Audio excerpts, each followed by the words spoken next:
Yan guys, may nauna ng isa. So, ang tataba na nila. Ayun, hinahabol namin guys na maabunuhan ngayon para makahabol. Medyo late ata kami ng 3 araw or 6 na araw para sa inaasahan namin na sapat para mamulaklak sila. Ayun, habulin sa abuno. Napakaganda na nitong isang piraso na to. Nag-aabuno na guys.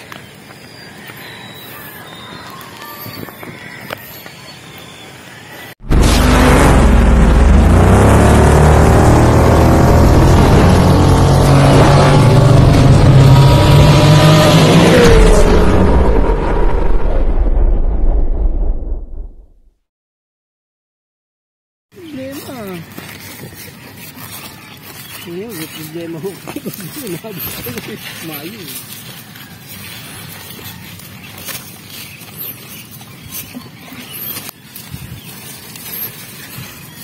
Nagtaka kami kagabi ni Lucy sa dito. Yung abis sa dito, 7 days.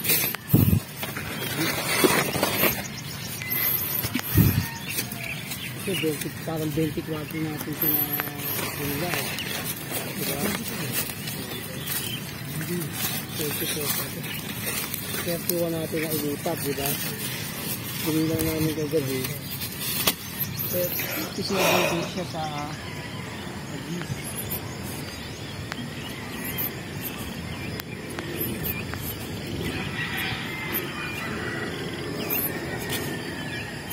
Habol to.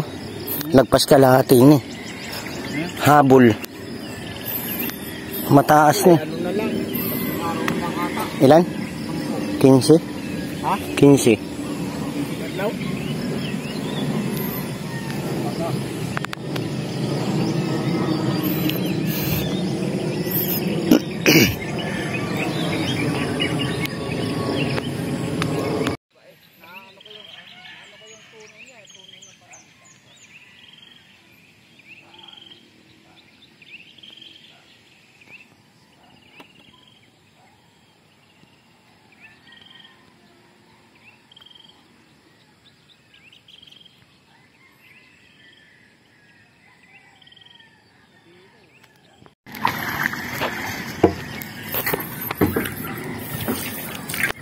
Wala na. Salok-salokan mo muna itong maliit. Kaya wala na.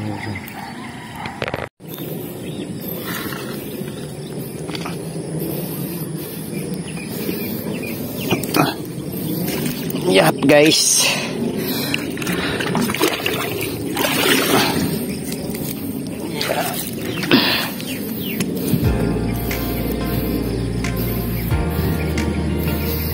Yung 3 busy.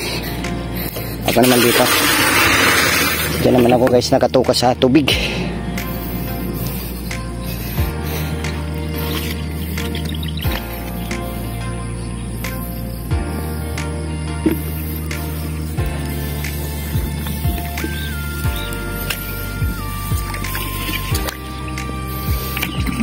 Malalaki ang isda dito guys. Diyan sa pispa na to. Lalaki ng isda yun, magalaw tubig.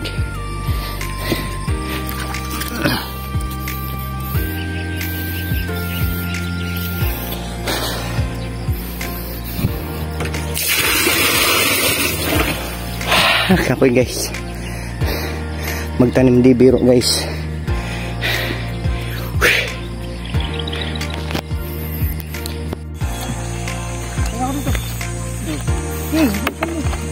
Yan abono guys para makahabol.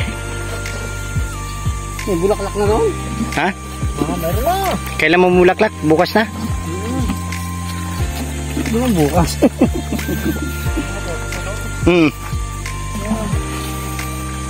Kaya kailangan.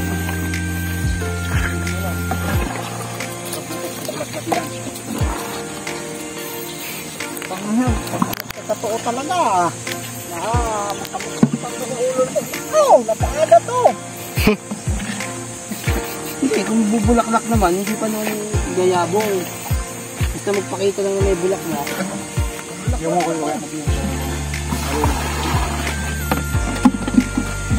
Yes, thank you Lord.